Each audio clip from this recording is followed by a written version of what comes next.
Oke, kita neng di Mas. Ya, kita lagi di suatu daerah yang sebenarnya dekat dengan Malioboro. Di daerahnya namanya Ngupasan.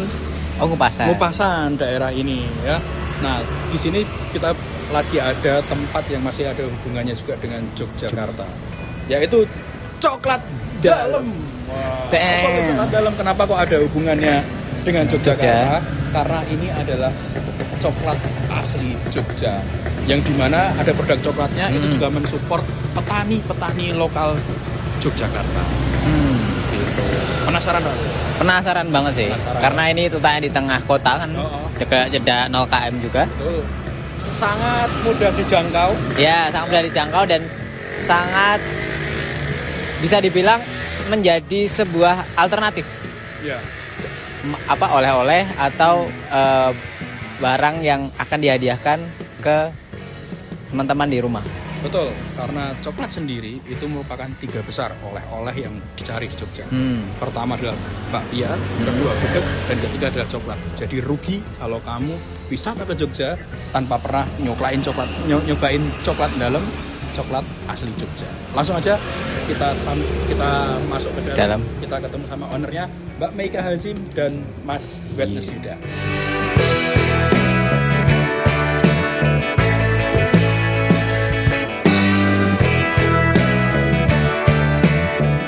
Assalamualaikum. Waalaikumsalam. Selamat datang. Kita langsung disambut oleh ownernya langsung, ada Mas Yuda dan Mbak Meika. Langsung aja agenda kita pada pagi hari ini adalah room tour. Nah, kalau kita lihat di sini kan bangunannya tadi sangat vintage yang sekarang orang-orang culture pasti nyarinya honeh. Iya. Kan? Mereka berdua apa sih? Pahit. Aduh, kita kurang culture. Tapi ini sudah cukup culture sekali. Sudah cukup culture sekali. Kalau kita lihat di sini, waduh banyak banget foto-fotonya. Nah, langsung aja kita serahkan ke yang punya tempat untuk membimbing kita dalam room tour kali ini. Selamat datang di Coklat Dalam. Asik. Coklat Dalam dimulai dari tahun 2013. Malah siaran. Spot pertama apa nih? Spot pertama ini adalah Hall of Fame. Ini adalah perjalanan kita dari tahun 2013, masih di Kauman, terus bisa pameran ke luar negeri. Oh, sempat di Kauman ya? Iya dong. Aku lali ya. Berapa tahun? Berapa tahun ya? 2 Iya, tahun ya? 2 tahun. 2 tahun Sampai di Kauman. 2015 kita baru pindah ke sini. Terus itu orang-orang yang membantu kita di awal-awal saat dunia Twitter masih menyala gitu kan. Karena kita promosinya di Twitter, terus pameran, bikin konten, foto-foto biar terupload dan culture banget gitu deh gitu. Asik. Jadi ini kayak sejarah perjalanan gitu. Oke. Tuh. Dari sekian ini yang kira-kira bisa dijelaskan fotonya siapa dan di momen apa mungkin Mbak Ika, Mbak Meika? Nggak apa-apa kok. Ada beberapa foto, misalnya kayak ini pameran di Jepang, kayak gitu. Terus ini adalah coklat cinta tahun pertama kita, yang bikinnya adalah susah sekali, kayak gitu. Benono Atini, kan gini. Ini cocok buat kamu kan? Terus mana lagi ya? Ini di Papua ya. Itu di Aceh kayak. Ini dibawain sama Pepeng malahan. Iya. Pepeng itu bawa ke Aceh. Iya, Pepeng bawa Oke. pas dia lagi cari kopi kayak gitu. Terus itu kompetisi pertama kita. Terus ketemu sama tokoh-tokoh itu. Terus itu di Papua juga Pepeng itu yang bawa. Habis itu apa lagi ya? Udah pada saat pameran-pameran dulu aku bawa sekian box. Aku inget banget aku pameran tuh masih berangkat sendiri bawa 10 box ke Jakarta pakai porter. Kayak gitu. Sendiri? Sendiri. Biasanya aku berangkat sendiri. Pameran pertama di mana dulu, Mbak? Pameran pertama sih di Jogja aja. Di Jogja. Gitu. Pameran pertama, tapi salah satu pameran yang besar ya PRC lah ya. PRC. Oke. 10 box sendiri, terus ngulangi lagi pameran-pameran berikutnya. Mulai bawa tim kayak gitu. Siapa lagi? Udah sih. Itu kesalahan hakiki di Jepang. Aku pakai baju merah, padahal kalau bisnis di Jepang harusnya pakai baju hitam. Oh, ada rulesnya kayak gitu? Rulesnya orang Jepang biasanya gitu. Oh, supaya? Ya budayanya dia supaya memang profesional gitu. Oh iya ya. kesan hitam itu tuh lebih. Tapi kan orang Indonesia kan suka profesional. pakai batik ya, Betul, ketika betul. ketemu gitu. Terus aku tiba-tiba pakai batik sendiri di antara semua orang yang pakai hitam. Dan warna merah. Dan orang merah. Bawahnya merah, atasnya hitam. Oh iya iya Oh, iya. gitu. Kayak siapa ya?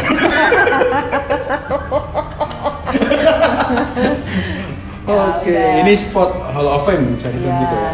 Gitu. Oke, lanjutnya ke mana? Dan sudah kita akan masuk ke, kalau melihat di sini itu ada ini long shot aja, mulai begitu. Ah. Ini adalah ruang produksi yang teman-teman akan bisa melihat kayak gitu produksinya di sini. Idenya adalah supaya konsumen percaya bahwa kita membuatnya dengan proses yang higienis, dengan peralatan yang juga serius kayak gitu. Gitu sih. Jadi ini meningkatkan harapannya, meningkatkan kepercayaan konsumen. Gitu. Terus ini corner kasir. Iya.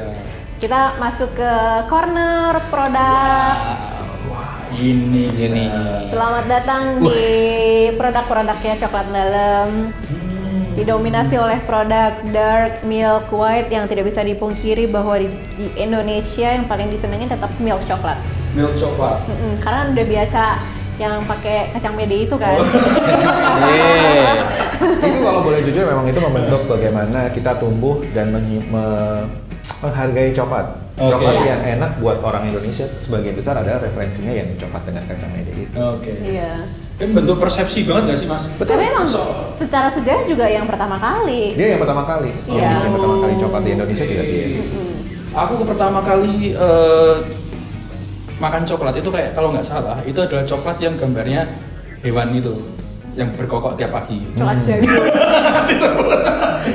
Ya bisa apa pun. Nah, itu bagian dari sejarah. Iya, coklat jago. Ada gitu. payung, ada Oh coklat iya. koin. Oh, Iya, coklat koin. koin. Coklat Betul. payung wis tau mangan. Tahu Coklat sing payung. sing apian sing koin sing emas gitu. Nah itu emang bagian dari semuanya milk coklat ya. Dan semua merek coklat. Oh. Itu yang kemudian membentuk persepsi orang Indonesia ya, yang namanya coklat tuh ya harus milk coklat. Ya harus manis, legit gitu. Tapi ada nggak di sini coklat yang mungkin persentase kakaonya paling tinggi dan otentik coklat dan sesuai harapan Mas Yuda as a artisan? Idealisme. Idealisme. Yuda. Oke. Kita kasih brand namanya Bon Beans. Bon Beans, Gembira Loka. Iya. Ini maksudnya itu Bons itu artinya kebon, beans itu artinya biji. Jadi coklat yang dibuat dari biji langsung dari Dari kebun. kebun. Oke. Gitu. Makanya kita bikin nama ini. Itu kebunnya mana aja Mas? Ini cuma satu kebun, itu di Gunung Kidul. Gunung Kidul? Satu kelompok tani yang punya ini. Nah, satu kelompok tani itu namanya Pak Edi Suparjono. Pak Edi itu yang kanan itu. Yes, Yes. yang paling bagus itu. Jadi beda dengan definisi kebun kalau di luar negeri ya. Farm itu kan biasanya kalau didefinisikan di luar negeri itu berhektar-hektar. Iya. Di Indonesia yang namanya kebun itu tuh pasti cuma pekarangan rumah tapi agak luas. Yes. Gitu ya. Jadi ya ini merepresentasikan coklat ala Indonesia yang dihasilkan dari kebun sekitaran rumah tapi cukup luas sekitar 1,5 hektar. 1,5 hektar kalau nggak salah. Ini sekitar ini. Ini ke bijinya. 100%, jadi ada yang nggak pakai gula sama sekali, yang malah justru disenengin sama yang beraliran keto. Keto. Iya. Ya. Ketofastosis, keto. Kalau kopi kita kenal ada istilah pertama flavor wheel, terus untuk mengenali rasanya gitu. Nah, kalau di coklat ada nggak sih? Flavor wheel ada, tapi beda dengan kopi. Flavor wheel-nya ala coklat itu referensinya agak berbeda. Jadi kalau kopi itu kan berdasarkan notes gitu ya.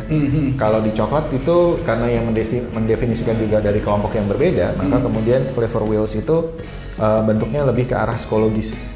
Nah, nanti ada tak ceritain sendiri gambarnya, tapi nggak mungkin lain waktu kita pajang flavor wheel-nya. Iya betul. Ini mesti dipajang biar jadi Iya, seru. tapi gitu. ada itunya. Ada. Boleh sombong dikit nggak? Boleh. Ini idealisme Yuda ini akhirnya membuahkan hasil setelah sekian tahun lamanya.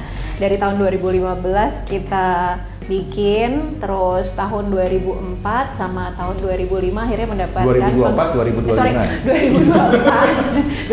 dan 2025 akhirnya mendapatkan penghargaan jadi coklat nomor 2 di Indonesia yang 72%. Asik. Selamat ya Terima Bapak. kasih. Masih dia lingkungan hidup ya. Ini sebenarnya Bapak coklat. ini sebenarnya cuma membuktikan bahwa Indonesia atau khususnya Gunung Kidul itu mempunyai potensi kakao yang enak dan bisa masuk ke iya. level nasional Iya. kalau diproses dengan baik dan benar. Ya, tapi ini juga menarik tahu nyilih tangan tadi juga kayak Yes, gitu.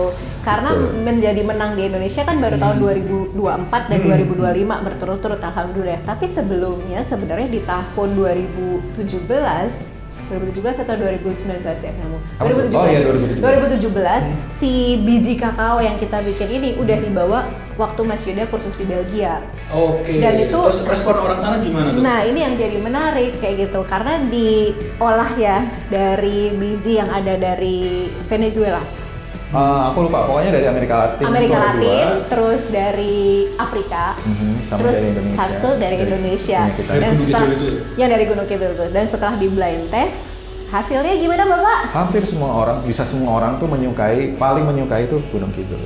Canggih ya. Jadi selain Gua Pindul, selain kemudian Ngelanggeran dan pantai-pantai eksotisnya, tanah di Gunung Kidul itu juga cocok untuk wisata edukasi tentang coklat. Wah, harusnya ada tuh di sana.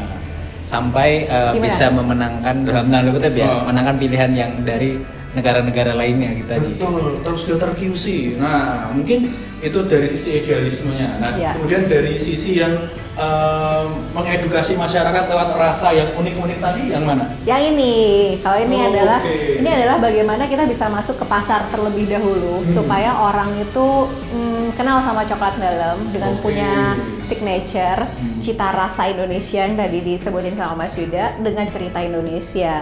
Jadi dari ini dark milk white dibungkus pakai batik-batik yang digunakan pada prosesi pernikahan di Jawa. Wow. Oh, ada filosofinya, Pak. Iya, ada filosofinya bukan asal dipilih gitu. Dan kita ceritakan filosofinya tuh di belakang juga. Iya. Dalam 2 bahasa. Ceritanya itu kita ceritakan semuanya. Betul. Supaya orang itu ketika menerima ini tuh bukan hanya sebagai sebuah produk tapi sebuah narasi cerita yang utuh gitu. Kenapa sih harus pakai batik ini? Gitu. Itu ada ceritanya. Teruntung buat orang tua, terus si Domukti sama si Doasih biasanya dipakai para pengantinnya gitu. Karena waktu itu kan kita bikin coklat ini habis nikah.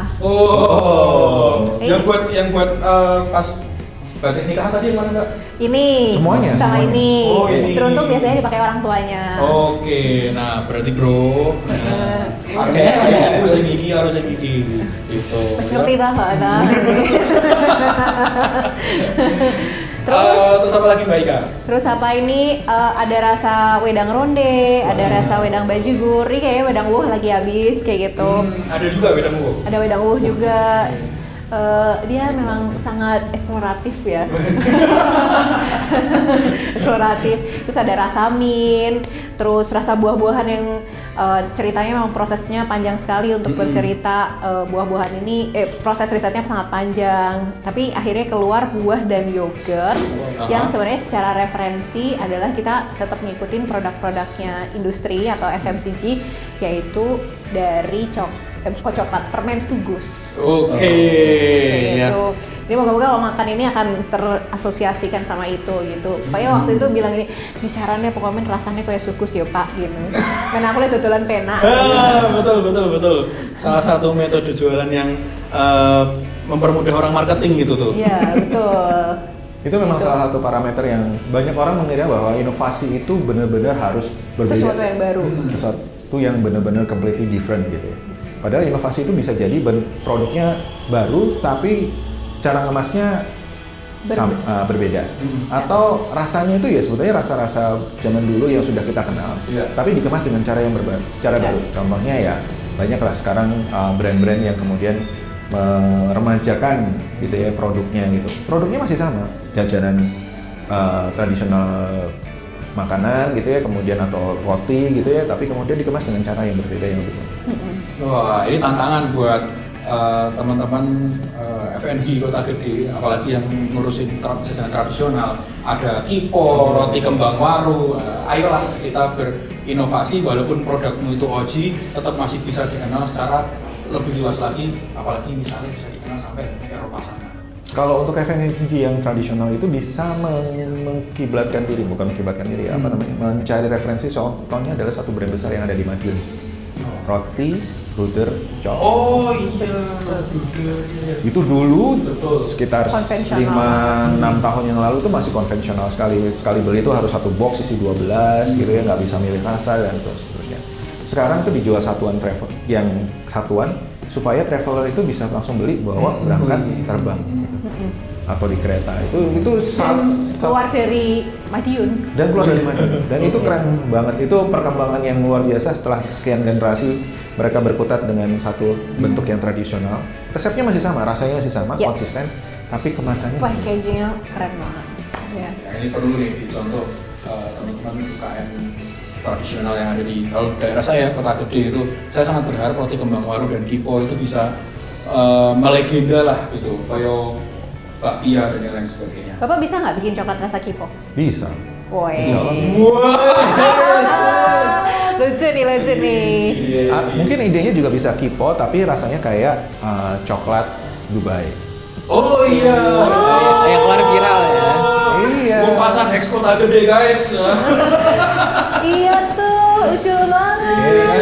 Di dalamnya kan biasanya kan cuma unti kan. Iya. Nah, itu diganti dengan pistachio, kemudian diganti dengan kunafa gitu ya. Mau nggak bikinnya Bapak? Bisa aja. Wes. Let's go. Wah, kurang coba yang enak ya piye. Joint venture.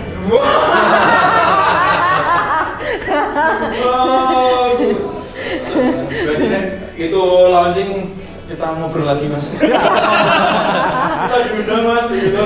Seru itu seru. Oke, ini sudut apa yang ini? Ini sudutnya WAY dia sebenarnya, supaya teman-teman akan mengetahui bahwa coklat itu prosesnya butuh proses yang sangat panjang dibandingkan sama komoditas kopi dan juga teh kayak gitu. Iya. Jadi dari dipanen sama para petani akan difermentasi, fermentasi butuh waktu yang panjang, seminggu, dikeringkan juga seminggu sampai 2 minggu. Terus udah dikeringkan di bawah sinar matahari, sama kita di roasting lagi kayak gitu. Setelah di roasting nggak selesai, dipisahkan nipsnya, kita ambil inti bijinya, habis itu dihaluskan atau di grinding, habis di grinding dikoncing sampai kalau secara teknis tuh coklat tuh kehalusannya harus 0,25 atau 25 mikron. Oh, 25. Supaya kalau dimakan tuh lumer dan halus gitu, teksturnya tuh halus gitu. Terus masih ada di tempering tuh naikin suhu pengaturan suhu di coklat supaya bisa snap, kalau dipotong tuh bisa klek kayak gitu. Membentuk kristal-kristal terbaik dalam coklat gitu. Setelah temperingnya jadi baru bisa dicetak, didinginkan, terus dibungkus, baru bisa dinikmati di meja-meja kamu. Kalau dari semua proses itu yang paling sulit yang mana? Kalau kami itu kan kebetulan hanya mengolah mulai dari biji, dari biji sampai dari roasting, biji kering sampai ke cetak ya. Ada 2 hal yang paling penting sebetulnya kalau dari pengolahan coklat, itu ada di fermentasi atau pasca panen. 30%. 30%, 35% itu di sana, itu yang melakukan adalah petani. Lalu kemudian di kami itu yang salah satu yang paling penting itu adalah roasting. Karena dari flavor yang prekursor rasa yang sudah muncul di fermentasi itu kalau kemudian tidak bagus di roasting ya hilang. Sama kayak di kopi lah ya, notes itu mudah sekali terbentuk dan bisa hilang gitu. Sama di coklat juga sama. Baru habis itu kemudian kita perlakuannya seterusnya. Paling susahnya ya kalau kami di roasting. Paling mahal sih? Koncing, Grinding dan koncing. grinding dan Oh. koncing, karena secara teknologi kita masih belum punya alat yang sophisticated, jadi pasti pakai alat paling jadulnya, sehingga butuh teknologi waktu lama. butuh waktu 48 jam, nggak berhenti mesinnya. Gitu. Jadi Bisa nggak sih mas, kayak misalnya di grinding tadi itu kayak bikin kopi gitu, coklat tapi diseduh gitu, bisa nggak sih? Prosesnya berbeda. Jadi kalau kopi itu kan, jadi bedanya kopi dengan kakao itu kopi itu kandungan lemaknya sedikit, kandungan minyaknya sedikit, sehingga kemudian ketika di grind, habis di roasting kemudian di grind itu bisa jadi bubuk dan kemudian diseduh dengan air larut. Coklat itu kandungan lemaknya itu 55%. Jadi kalau di grind pakai mesin kopi dia akan lengket. Jadi dia nggak bisa halus. Dan ketika kemudian diseduh dengan air panas dia nggak bisa karena lemaknya itu 55%. Nyendar ya. Jadi proses yang dilakukan di coklat itu setelah nips di roasting biasanya di-press dulu pakai mesin pengepres besar itu di-press supaya lemaknya dihilangkan. Sebagian dipisahkan. Nah, cake-nya ini atau pungkilnya ini baru kemudian di-grind untuk jadi bubuk coklat. Oh, yang disitunya. Iya. Gitu. Oke, itu aja room tour kita kali ini di Coklat Dalam. Terima kasih juga buat. Udah sih, nggak boleh udahan. Biasanya kalau udahan karena udah nggak sevisi. Apa tuh?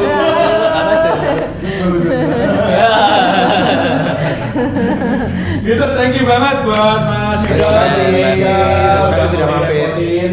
Gitu, terima kasih juga buat teman-teman yang udah nonton Jagongan Santan episode Coklat Dalam kali ini.